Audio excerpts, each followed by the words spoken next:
Ngobani nina?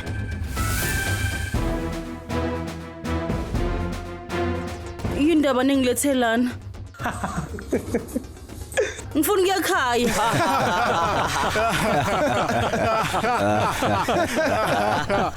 Hanabo inosisi noma umama emakhaya? Sinabo.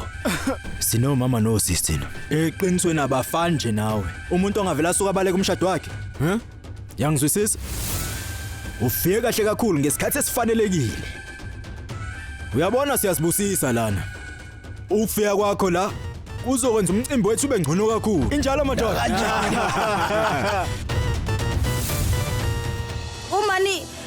Umani sihlonipha na kancane nje. Nizongiyeka ngihambe ngekhaya.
Yini usuka umthinta ngefoni? Cha, ngisazama ukumthinta.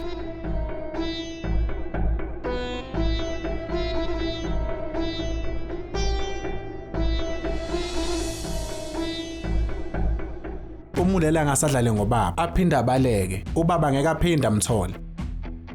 Usiko lehe neliphelile asambeni.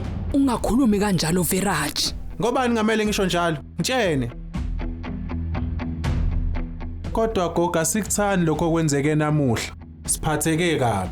Emaqinisweni wena gogo. Bengicabanga uthulelwe isiduphunga kodwa intombi eyilungele. Kodwa nganginephutha. Usibonile isigcaba senzile namuhla kungenxa yakhe. Angithi Angicabanga ukuthi usiko lehena lizokwenzeka manje. Luzokwenzeka.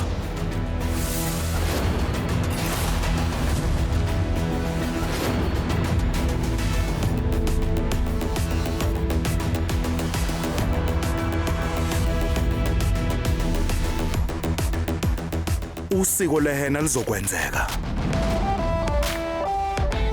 Futhi nomshado nawo uzokwenzeka.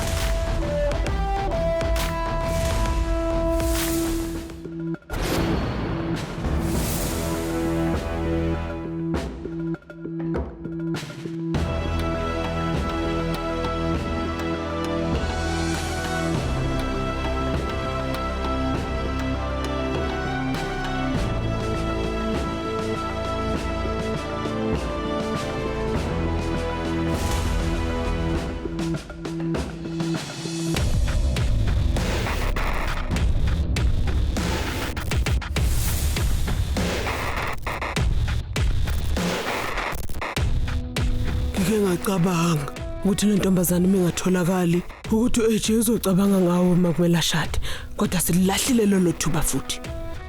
Angizange enhlobo ngize ngithunjwe mina uyezwa. Bengidlalele ngokwami kuleya moto leyana. Okusho ukuthi ubaleke ngenhloso emcimbini wehena. Yebo.